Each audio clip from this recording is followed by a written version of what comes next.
Estamos de regreso con el retiro virtual de Ministerios Ebenecer.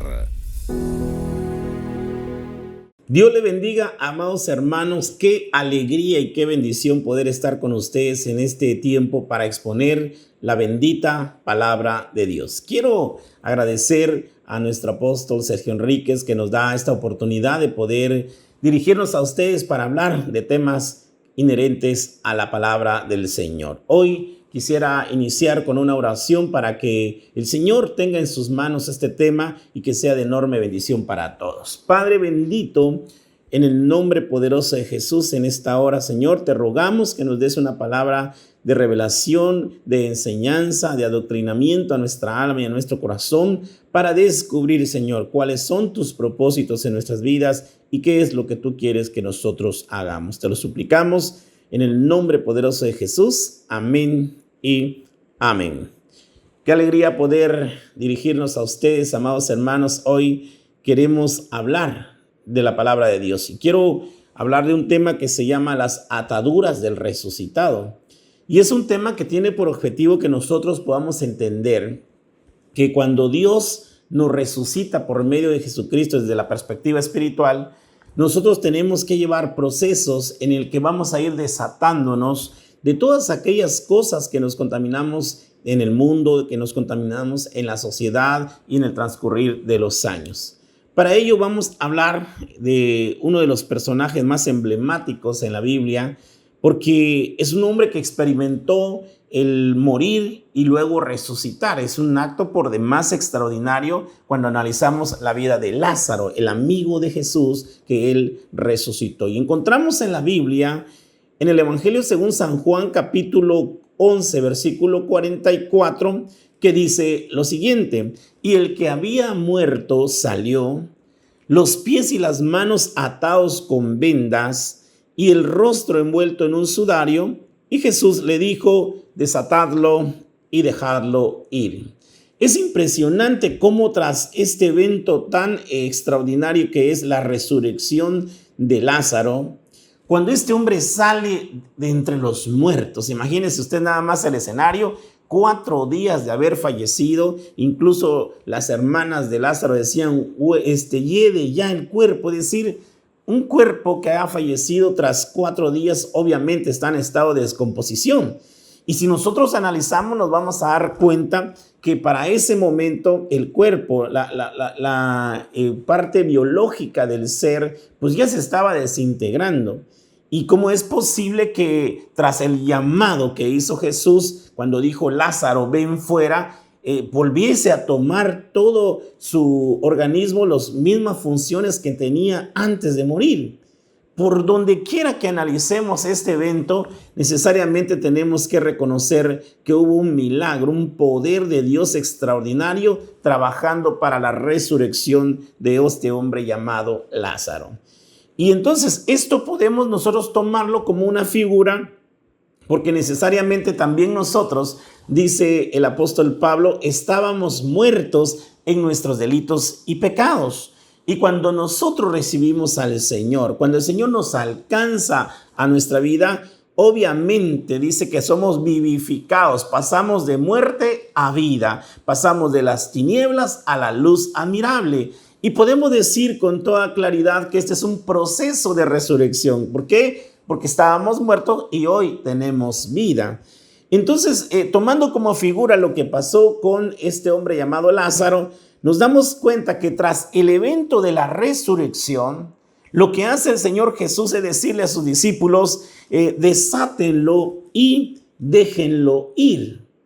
Entonces nos tenemos que dar cuenta, amigos y hermanos, que posterior a la resurrección podríamos tomarlo como una enseñanza que cuando nosotros somos resucitados de nuestra vana manera de vivir, tenemos que pasar un proceso. Y esto se podría decir como un discipulado, un proceso de liberación, un proceso en el que nosotros vamos a ser quitados, nos van a quitar todas aquellas ataduras, todas aquellas ligaduras, todos aquellos hábitos y costumbres que adquirimos cuando estábamos en el mundo. Ahora veamos bien, ¿cómo se inicia este proceso? A esto yo le llamo el primer estadio de la libertad. Lo que pasó con Lázaro es que una vez que fue resucitado, entonces venía atado. Entonces era necesario liberarlo, era necesario desatarlo para que posteriormente, dice la Escritura, él pudiera irse por su propia cuenta. El cristiano, cuando viene a los pies del Señor, también viene con ataduras, viene con ligaduras, y es necesario que los ministros primarios y sus delegados hagan el trabajo o hagamos el trabajo de desatarlo para que esa persona pueda alcanzar la madurez espiritual y de esta manera caminar por sí solo.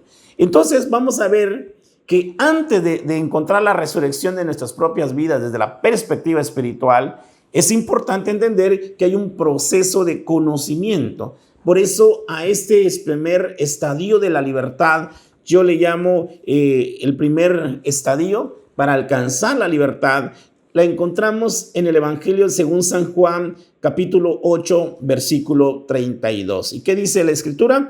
Y conoceréis la verdad, y la verdad os hará libres. Es un texto universalmente conocido, pero que nos muestra que previo al tomar la decisión de recibir al Señor, de aceptarlo como único y suficiente Salvador, encontramos que hay un proceso de conocimiento. Es decir, dice la Biblia, y conoceréis la verdad. Y cuando habla de conocer la verdad, la palabra conocer en griego es la palabra ginosko. Y esta palabra ginosko nos dice que es algo como un verbo primario de conocer algo absolutamente. Es de llegar al conocimiento, de cerciorarse, de comprender y de alcanzar el conocimiento. Entonces, este proceso es un proceso de nuestra mente, nuestro corazón, nuestra alma. Incluso dice la palabra ginosko, es un reconocimiento. Reconocemos quién es nuestro Señor.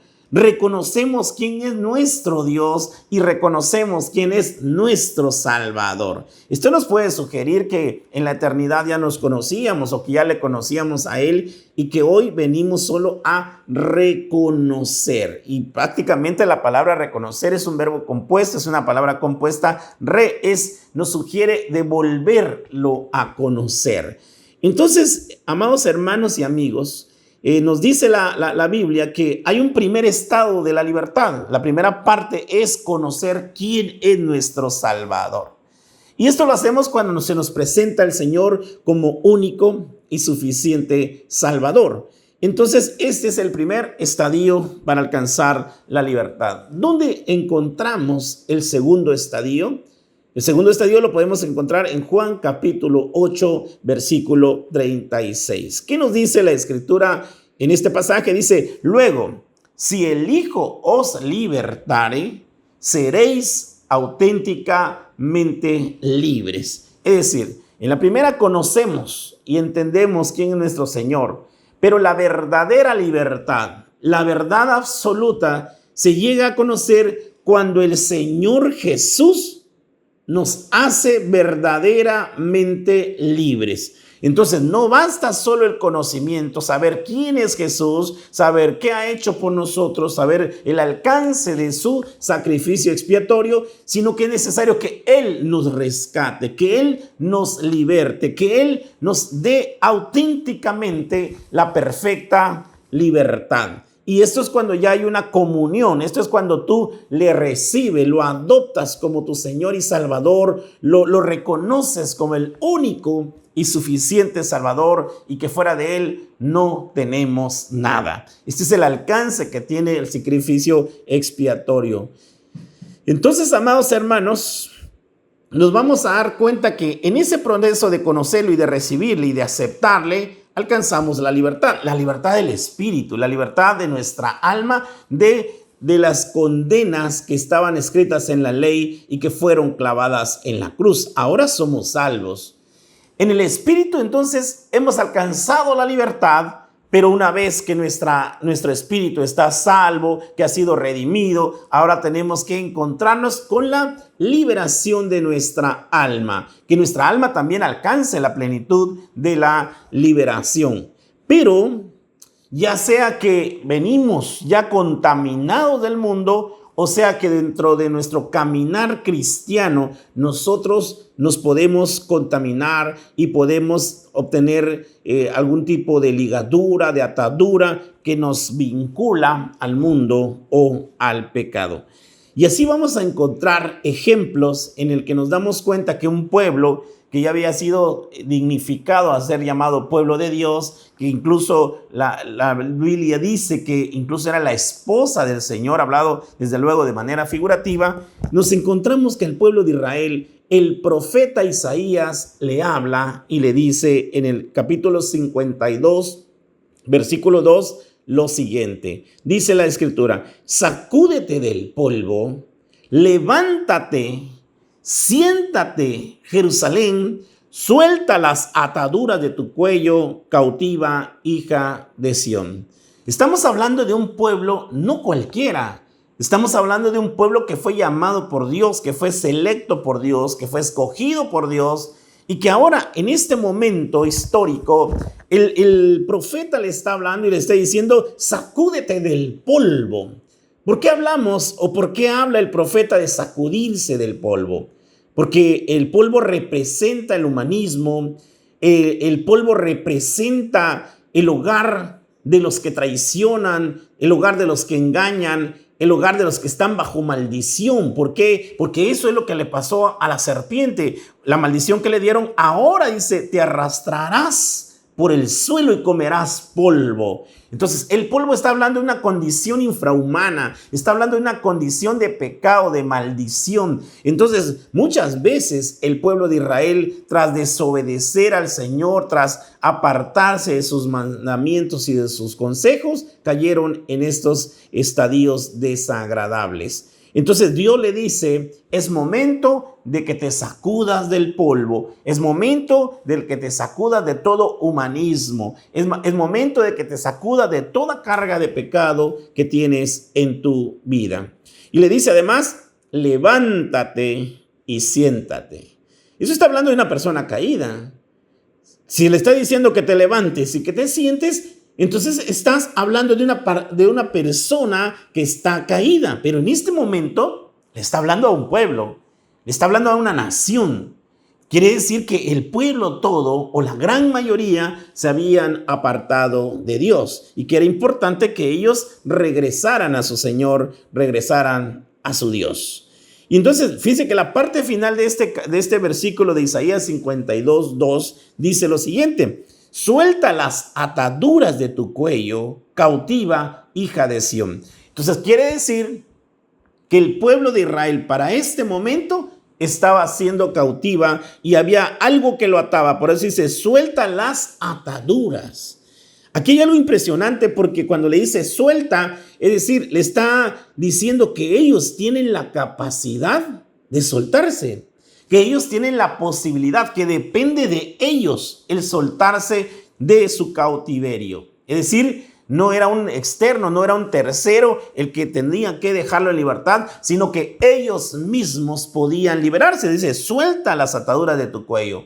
Esto nos habla, mis queridos hermanos, que el pueblo de Israel de alguna manera se había autoesclavizado. ¿Y cómo lo hizo? Cuando abandona los caminos del Señor. Pero fue su decisión, fueron sus actitudes, fueron sus hábitos y fue su voluntad de apartarse del Señor y poder volverse al mundo, a las formas del mundo, a contagiarse, contaminarse con todas las costumbres y hábitos del mundo. Y eso lo llevó a la esclavitud. Pero aquí hay buenas noticias. ¿Por qué? Porque le dice: suelta las ataduras de tu cuello, porque eres cautiva, hija de Sión. Imagínese usted, el pueblo escogido del Señor, dice la Biblia que era la niña de sus ojos. Entonces, imagínese ese evento tan catastrófico que hoy estaba siendo cautivo. Y así como esto, hoy por hoy, mucho pueblo está cautivo porque a pesar de tener la revelación, a pesar de tener el conocimiento de la palabra, se han apartado de Dios, se han apartado de los mandamientos y están jugando como en una doble vida, están jugando en una doble porción. Por una parte, están queriendo alabar a Dios y por otra parte están complaciendo al mundo. ¿Cuánto pueblo hay hoy por hoy viviendo una doble vida, hablando un doble lenguaje? Y es aquí donde Dios nos está llamando. Si estamos atados, si tenemos ligaduras que nos vinculan al mundo, que nos vinculan al pecado, que nos hacen esclavos del mundo, es el día de hoy que tenemos que entender que Dios nos tiene que desatar. Por eso le dijeron a Israel, desátate, quítate la atadura. Y así mismo nos habla el Señor en esta hora y te dice, quítate la atadura de la pornografía, quítate la atadura del alcohol, de las drogas, quítate la atadura de mentir compulsivamente, quítate esos malos hábitos ocultos que estás practicando hoy por hoy. Y mire, la Biblia no solo nos habla de la atadura de Israel, también nos dice en el libro de Lucas, hay una historia fascinante, porque dice el capítulo 13, versículo 11, y dice, había allí una mujer que desde que hacía 18 años tenía espíritu de enfermedad y andaba encorvada y en ninguna manera se podía enderezar. Escuchemos esto. Aquí hay una enfermedad física. Aquí en México le llamamos joroba, obviamente tiene un nombre científico, pero en el Vox Populi, el pueblo le dice así, lo conocemos así como una joroba. Esta joroba podría ser como un defecto físico, genético, de acuerdo a la medicina. Sin embargo, la Biblia aquí dice que esta enfermedad era un espíritu que Satanás le había puesto a ella. ¿Cuánto pueblo entonces ahora está viviendo enfermedades como consecuencia de un espíritu de enfermedad que el enemigo ha puesto en nuestras vidas? Si así fuera el caso, si alguien estuviera viviendo un momento de enfermedad o por mucho tiempo vivir una enfermedad como esta mujer, 18 años, por una asignación de Satanás que puso a tu vida, es tiempo de decirle a Dios que nos quite esa enfermedad. Y así que en el nombre poderoso de Jesús, que cualquier persona que en este momento esté viviendo o esté padeciendo, sea víctima de un espíritu de enfermedad mandada por el diablo, en el nombre poderoso de Jesús, que sane en este momento y en este tiempo y que quedes libre de la carga que ese enemigo ha puesto, porque tú también eres hijo de Abraham, eres hija de Abraham y por lo tanto heredero de sus promesas. Que así sea en tu vida en este tiempo, en el nombre poderoso de Jesús. Esto que estamos hablando hoy se corrobora cuando vemos el libro de Lucas capítulo 13, versículo 16, y que literalmente el Señor habla de esto. Cuando dice, y a esta hija de Abraham, hablamos de la historia que estamos platicando, que Satanás había atado por 18 años. Fíjese que una enfermedad puede ser una atadura y esa atadura te impide que puedas cumplir a plenitud el propósito de Dios. En el caso de esta mujer decía el Señor que de ninguna manera se puede enderezar. Si esto lo aplicamos de manera espiritual y figurada para nuestras vidas, puede ser entonces que muchas enfermedades estén impidiendo que tú puedas levantar los ojos a los cielos. Porque la Biblia dice, alzaré los ojos a los cielos, ¿de dónde vendrá mi socorro? Entonces, una persona que tiene este problema de jorobas, como le llamamos aquí, obviamente que no puede levantar los ojos a los cielos. Entonces, esto quiere decir que hay mucha gente hoy en día que no puede levantarse para ver a los cielos y buscar socorro. Mucha gente que por alguna razón, por muchas circunstancias, no tienen la capacidad de poder erguirse y de dar alabanza y dar gloria y dar honor a Dios, porque tienen una joroba espiritual, porque hay una asignación que les han dado de maldición y que ya hicimos la oración para poder quitártela de tu vida, sea física, sea espiritual o cual sea el origen de eso que está impidiéndote levantar los ojos al Señor, que el Señor lo quite de tu vida en el poderoso nombre de Jesús. Cuando Jesús dice en este verbo, y esta mujer había sido atada por Satanás, Esta palabra atar viene de un griego deo, y esa palabra deo significa como un verbo primario atar en varias aplicaciones. Puede decirse de manera literal o de manera figurativa. Es decir, podemos estar incluso, dice, según las connotaciones que tiene esta palabra deo de atar, significa ligar, encadenar, prender, estar preso o sujetarlo. Entonces, esto nos abre un abanico muy amplio en el que mucha gente puede estar atada, puede estar preso, puede estar sujeto, puede estar ligado. Y cuando hablamos de esto, quiere decir que hay una estrecha relación que no te permite ser tú, que no te permite ejercer ministerio, que no te permite hacer las cosas que Dios te está mandando en este tiempo. Que no lo podemos hacer porque hay una atadura. Entonces nosotros tenemos la obligación espiritual de analizarnos. Si una persona tiene ciertos síntomas, tiene cierta sintomatología en su cuerpo, lo que hace es consultar a un médico. Decir, doctor, fíjese que tengo estos síntomas, me estoy padeciendo de esto, y de acuerdo a la expertise del médico te va a decir, creo que tienes este problema y vamos a resolverlo dándote ciertos medicamentos. Entonces, en el plano nuestro, en el plano del alma, en el plano espiritual, cuando tengamos estos síntomas, que no puedo alzar los ojos a los cielos, no puedo ser libre, que tengo una tormenta mental, tengo una tormenta en mi alma, entonces tendríamos que ir a nuestra cobertura, a nuestro pastor o a quien ellos hayan designado o hayan delegado para que nos atienda. Lo que no confesamos nos atormenta. Lo que no hablamos nos atormenta. Por lo tanto, tendríamos que hablar, tendríamos que decir. Recordemos que la Biblia dice que el que confiesa su pecado alcanza misericordia. Y este tiene dos efectos. El primero es el efecto espiritual. Al decirle a Dios lo que yo hice, entonces alcanzo la misericordia de Dios. Pero desde el punto de vista del alma, el hecho de que usted hable, el hecho de que usted diga, de que usted manifieste, eso hace que usted también no le esté atormentando, y entonces su carga, su pena ya la diversificó con todos aquellos que oyeron, y muy probablemente eso le va a quitar la intranquilidad que usted ha estado pasando. Qué importante entonces es hablar. Y hemos visto en ministración que de pronto la persona suelen estar calladas, dejaron de alabar, dejaron de adorar, dejaron de hacer lo que normalmente hacían, y cuando uno les pregunta ¿qué te pasa? Dicen nada, no tengo nada. Y otra vez, como Jesús cuando cuestionó a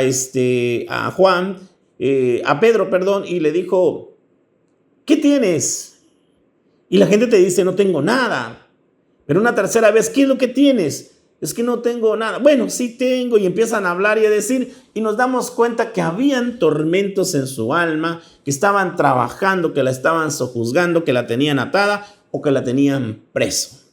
En una ocasión me tocó ministrar a un joven y me dice uno de los hermanos, fíjese que tengo un pariente que tiene problemas, se encerró en su casa, no quiere salir, no quiere comer y tiene como pensamientos suicidas. Fuimos a ver a este joven y nos permitió hablar con él, y cuando por alguna razón el Espíritu Santo me hizo sentir que le tenía que hacer una pregunta. Y cuando le pregunté, ¿para qué sirve un cuchillo? Y él me respondió, para matar.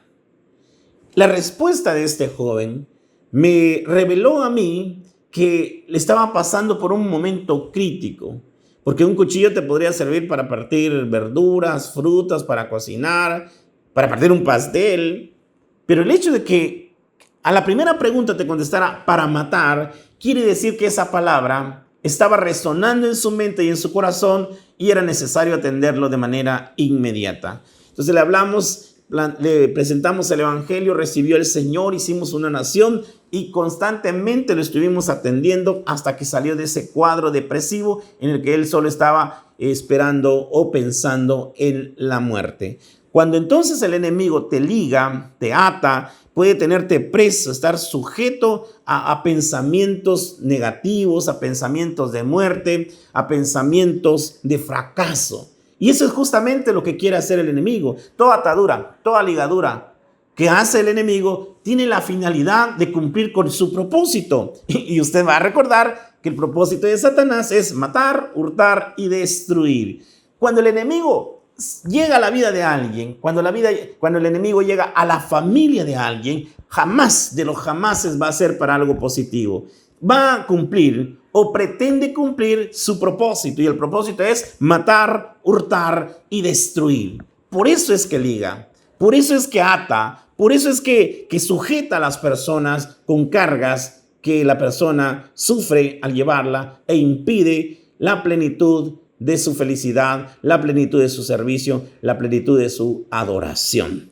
Y esto es importante que lo sepamos, porque es posible que estemos pasando procesos supuestamente de enfermedades y vas al médico y te dice no tengo nada, le dices a alguien que conoces, mira, estoy padeciendo esto y no tienes nada. Entonces cuando ya se descartó lo físico, lo natural, lo biológico, tenemos que recurrir a lo espiritual. Y es posible que ahí esté la naturaleza de nuestro problema, porque hay ataduras y ligaduras que vienen cargándose de muchos años, gente que ha recibido a Cristo, gente que le sirve a Dios, pero de pronto hay como gusanitos en el corazón y en el alma que no le permiten vivir en paz, y esto les atormenta, y esto les hace sufrir, y esto les hace que recurrentemente estén cayendo de la gracia del Señor. Y por eso es importante desatarlo, y por eso es importante liberarlo completamente para que alcancemos la plenitud, no solo del conocimiento, como dice la palabra, sino también de la libertad. Y es por eso que es importante, mi querido hermano, que nosotros aprendamos que tenemos que desatarnos desde que recibimos a Cristo, y aún incluso durante el trayecto de nuestra vida cristiana es necesario que nos estemos desatando de todas aquellas ligaduras que podemos haber obtenido o recibido a partir de nuestro caminar en Cristo. Vamos a analizar otro aspecto de la palabra, y vemos que de pronto nos ha llegado o le llega a la iglesia las tinieblas y la sombra de muerte. El Salmo 107, versículo 11, 12 al 14 dice lo siguiente: por cuanto fueron rebeldes a la palabra de Jehová y aborrecieron el consejo del Altísimo, por eso quebrantó con el trabajo sus corazones, cayeron y no hubo quien los ayudase. Luego clamaron a Jehová en su angustia, los libró de sus aflicciones, los sacó de las tinieblas y de la sombra de muerte y rompió sus prisiones. Aquí vamos a notar en este texto que por lo menos hay 4 grandes cosas que están afectando al pueblo de Dios. Aquí dice que había angustia, la Biblia dice también que había aflicciones, la Biblia dice que también había tinieblas y sombra de muerte. Y como un quinto elemento, las prisiones. 5 cosas que este pueblo estaba viviendo.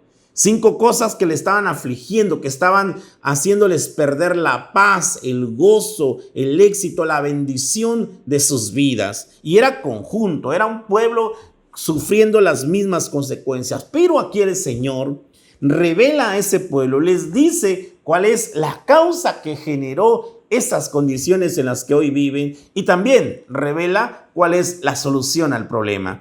Las 2 causas, y que puede ser que con nosotros como pueblo, como iglesia, estemos cayendo en esas prácticas y que nos están generando las condiciones en las que hoy vivimos, pueden ser las siguientes: la rebeldía y el aborrecer el consejo. Aquí la Biblia nos dice, por cuanto fueron rebeldes. Entonces la rebeldía se constituye en una causa generadora de las condiciones de aflicción, de aflicciones, de angustias, de tinieblas, sombra de muertes y prisiones. Entonces, todo aquel que vive en rebelión, todo aquel que se rebela contra el orden establecido, que se rebela contra la autoridad, que se rebela contra su cobertura, que se rebela contra sus padres en lo natural, necesariamente que la consecuencia que esto le trae son los 5 elementos que le he mencionado. Y esto, que se rebele o que se aparte o que no quiera escuchar el consejo del Señor, no es privativo de las ovejas. no es privativo del pueblo en general, sino que aquí incluso nosotros como líderes, como ministerios primarios, podemos incluso incurrir en estos actos que son contrarios al propósito de Dios. Es posible entonces que encontremos a ministros en primer orden que se rebelen, ministros que no obedezcan, ministros que están en contra de las disposiciones que el Señor está revelando por medio de la cabeza apostólica o cabeza pastoral, según sea el caso. Entonces vamos a encontrar gente que está mal, que viven en malas condiciones, que no han podido salir de esos conflictos porque están viviendo en rebeldía, porque han desobedecido el mandato de Dios. ¿Cuántas veces encontramos personas que llegan a administración, que nos piden una cita, que exponen su problema, que nos dicen cuáles son sus condiciones? Y de acuerdo a la palabra de Dios, uno les dice lo que tienen que hacer, uno les dice lo que tienen que dejar de hacer, porque en administración sabemos que hay un hacer, un dejar de hacer y un tolerar. Las tres grandes esquemas de cambio de conducta de la persona. Y resulta que la persona al mes y medio, vuelven a llegar con el pastor y le vuelven a plantear el mismo problema. Seguimos en las mismas circunstancias. Y cuando uno les pregunta, ¿pero hicieron lo que les dije? ¿Dejaron de hacer lo que les dije? La respuesta es no. ¿Por qué? Porque ellos quieren que las cosas cambien sin que ellos cambien su actitud. No podemos esperar cosas diferentes si seguimos haciendo las mismas cosas. Si queremos que el mañana, si queremos que el futuro sea diferente, mi querido amigo y hermano, lo que tenemos que hacer es hacer cosas diferentes en nuestras vidas y que estén conformes al planteamiento de la palabra de Dios. Así que la rebeldía y el apartarse del consejo de Dios, lo único que nos trae a nosotros es que nos vengan estas 5 consecuencias que ya hemos mencionado. Mire qué dice la Escritura. Las ataduras del resucitado estamos hablando. Y 2 de Timoteo capítulo 2, versículo 26 nos dice lo siguiente: y escapen del lazo del diablo, en que están cautivos a voluntad de él. Esto nos habla de que hay personas que están cautivos y están tocados o amarrados, decimos aquí en México, con el lazo del diablo. Esto quiere decir que Satanás de alguna manera los ha atado, Satanás de alguna manera los ha, sujetado a su voluntad por medio de lazos. Y es que esto no es perceptible, no es algo que de pronto sentí que está el lazo enemigo, lo reprendí, no. Esto empieza con pequeñas prácticas, empieza con pequeños pensamientos que anidamos en nuestra mente y en nuestro corazón. Y eso, al no reprenderlo, al no rechazarlo, al no apartarse de él, empieza a generar un hábito y ni cuenta nos damos en cómo estamos siendo atados. Hace muchos años, pero muchos años, cuando estudiaba en la Facultad de Derecho, incluso no era ni cristiano, recuerdo que vi una película que se llamaba El abogado del diablo. Era como una película obligada para los estudiantes de Derecho. Pero cuando analicé ya mucho tiempo después, en ese filme, que representaba al diablo, le decía al abogado algo bien interesante y que seguramente vamos a descubrir cuál es el estratagema del enemigo. Le decía el abogado le decía el diablo al abogado, le decía que no te vean llegar. Cuando ellos reaccionen, ya estás ahí. Y es que el enemigo actúa así. Parece mentira, pero ese film tiene, como una forma de evidenciar la forma que el enemigo ataca. No te ve llegar. Él no se presenta así con su rostro feo, con sus cuernos y color de rojo para mostrar que ahí está, sino cuando te das cuenta, ya estás ahí. ¿Cómo podemos abrirle puertas al enemigo? Con canciones del mundo, con películas que no edifican, o pláticas que no edifican, que de alguna manera empiezan a abrirle las puertas del alma al enemigo. Por eso es importante que escapemos del lazo del diablo. Y el diablo, ¿qué es lo que genera? Ya le dijimos, hurtar, matar y destruir. Pero el enemigo es un opositor. Cuando la Biblia dice el diablo, por definición, la diabla es el que se opone, el que está en contra. Entonces debemos darnos cuenta, queridos amigos, hermanos, ministros, si nosotros estamos en contra de lo que Dios quiere hacer en el ministerio, Tendríamos que identificarnos a nosotros mismos y decir, yo estoy en contra, me estoy rebelando, estoy siendo una oposición para cumplir el propósito de Dios. Porque hay que recordar que el apóstol Pedro, cuando Jesús dijo y anunció que iba a ir a Jerusalén, Pedro, el apóstol, el alumno adelantado de Cristo, el que contestaba todas las preguntas siempre, el que pasaba el pizarrón y hacía la tarea bien. Ese Pedro, que estaba dispuesto a poner la bala, a poner su pecho en la bala en lugar de que le cayera a Jesús, le dijo, Señor, no vayas.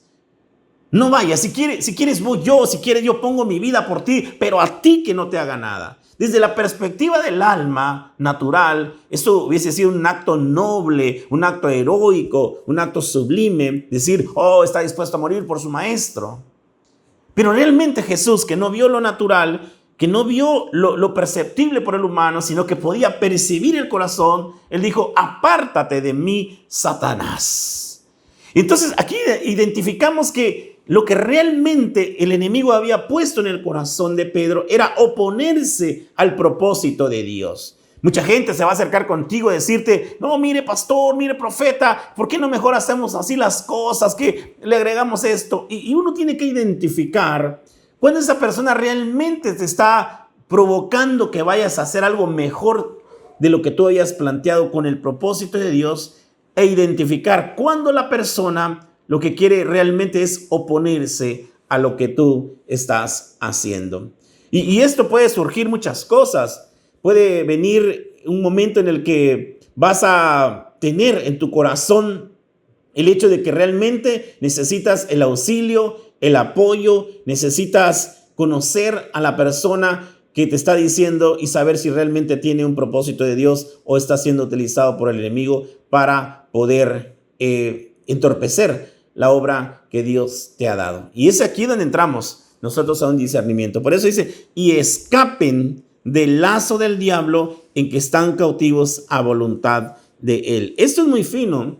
Estos son puntos finos del evangelio que tenemos que descubrir y no dejarnos llevar por nuestra o por la apariencia. Por eso cuando Dios le habla al profeta Samuel, ¿recuerdan ustedes esos pasajes bíblicos donde lo envían a buscar al nuevo rey de Israel para ungirlo? Y Samuel, de alguna manera, siendo un hombre de Dios, ve al primero y dice, este está fuerte, está alto, es el primogénito, este es. Pero Dios le tiene que decir, este no es. Y luego le da una enseñanza cuando le dice, ¿sabes qué? No veas lo que los ojos ven. No veas con la apariencia física, no te dejes llevar, sino que juzga el corazón. Y esto es justamente lo que tenemos que hacer. Nosotros como ministros es ver el corazón, qué hay dentro del corazón. Mucha gente con muy buenas intenciones querrá acercarte para decirte cosas que van a contrariar lo que Dios ya te dijo. Y es aquí donde tenemos que discernir con profundidad en el alma y en el corazón para que hagamos exactamente la voluntad de Dios. El libro de Proverbios, capítulo 6, versículo 26. Mire lo que dice: porque a causa de la mujer ramera, el hombre es reducido a un bocado de pan, y la mujer caza la preciosa alma del varón. Cuando estamos hablando de cazar, estamos hablando de que tu alma tiene un precio y que van a cazarla, de que te van a atar, que te van a llevar como un producto, como un trofeo de la casa de la mujer. Entonces quiere decir, hermanos, que podemos incluso estar atados, como dice la canción, podemos estar atados por el amor de una mujer. ¿Cuánto ministro no ha caído a causa de una mujer que busca tu preciosa alma? Tenemos que hacer lo que hizo José, salir huyendo cuando la Potifara quiso abusar de él, cuando él quiso romper el pacto que tenía con Dios. Y José, un hombre extraordinario que fue de alguna manera muy sabio para poder huir antes que morir. Y esto es importante que sepamos nosotros, porque hay mujeres con espíritus jezabélicos que de alguna manera lo único que quieren es destruir el ministerio. Y esto nos lleva a nosotros a pensar de que estamos expuestos todos, sin excepción alguna, todos estamos expuestos a que alguien quiera cazar tu propia alma y de esta manera atarla y hacerte caer en el ministerio. O incluso, aunque no seas un ministro de primer orden, en cualquier orden de la iglesia te harían caer y perder tu comunión con Dios. Basta ver, y esto no es de que seamos espirituales, yo siempre he pensado que no existe un nivel espiritual que te haga una excepción a esto, que te haga inmune a los ataques de la mujer ramera. Si no vemos el caso de David, la Biblia dice que David era un hombre conforme al corazón de Dios y a pesar de esto cayó en un momento de debilidad, en un momento en el que debió estar en la guerra, por lo menos diseñando la guerra, planeando la guerra, pero se fue a poner la siesta, a verse allá en lo alto de la casa y usted sabe toda la historia. Y después de ser el dulce cantor de Israel, ya era un homicida, ya era un adúltero y todo esto porque abrió puertas para que esto se pudiera dar. Y ya para terminar, hermanos, la Biblia dice en Efesios 2, capítulo 2, versículo 1, y Él os dio vida a vosotros cuando estábamos muertos en nuestros delitos y pecados. Esto reafirma lo que dijimos al principio, que al venir de muerte a vida, eso es un símil del proceso de resurrección, porque estábamos muertos. Y cuando la Biblia dice que estábamos muertos, está diciendo que estábamos separados de Dios, que estábamos alejados del pacto, alejados de las promesas. No teníamos altar, no teníamos Dios, no teníamos dónde traer nuestra ofrenda. Por eso Dios nos trasladó de muerte a vida, de las tinieblas a la luz admirable. Y es aquí donde nosotros podemos entender con toda claridad que hemos sido resucitados en lo espiritual. Pero como hemos sido resucitados, al igual que Lázaro, tenemos que ser desatados de todas aquellas ligaduras, de todas aquellas ataduras, de aquellos lazos que el enemigo puso en nuestras vidas, que adoptamos en el desarrollo de nuestra propia vida y que el mundo ha puesto en nosotros. Por esa razón es de suma importancia que nosotros podamos pensar por un momento si estamos siendo atados o no con algún tipo de cosas que estén atormentando nuestras vidas y que nos estén impidiendo gozar de los deleites de la alabanza, de los deleites del servicio, de los deleites de ser un creyente. Como dijo David en algún momento, devuélveme el gozo de mi salvación, de la salvación. Y es lo que Dios quiere hacernos, liberarnos, desatarnos, quitarnos toda coyunda, quitarnos toda atadura, para que nosotros podamos volver al gozo del Señor, volver a disfrutar los tiempos de comunión con Él y de servicio a su nombre. Es esto que quiero poner en sus corazones. Y que Dios nos ayude. Si usted necesita de ser liberado de alguna cosa, vaya con su pastor, vaya con su líder, vaya con su apóstol y que ellos traten de liberarlos, de desatarlos y lo hagan en el nombre poderoso de Jesús y así la iglesia pueda estar gozosa en tiempos difíciles. Esto es lo que ponemos en su corazón. Todos somos como Lázaro, resucitados y necesitamos ser liberados de toda la atadura que han puesto en nuestro corazón. Oramos. Padre, en el nombre poderoso de Jesús, en esta hora te rogamos, Dios, que nos mandes un espíritu, Señor, a tu Espíritu Santo para revelarnos a nosotros en qué área de nuestras vidas podemos estar atados y necesitamos la liberación.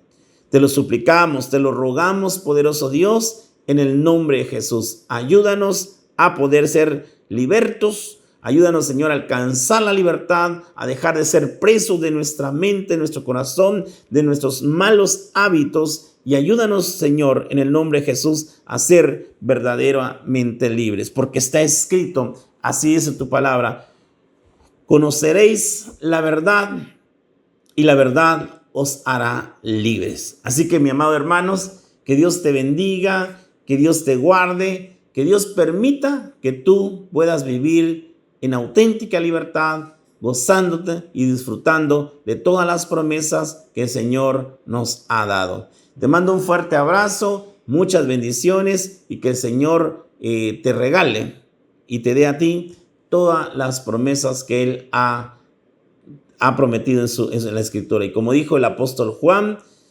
yo deseo con todo mi corazón que seas prosperado en todas las cosas y que tengas salud, así como prospera tu alma.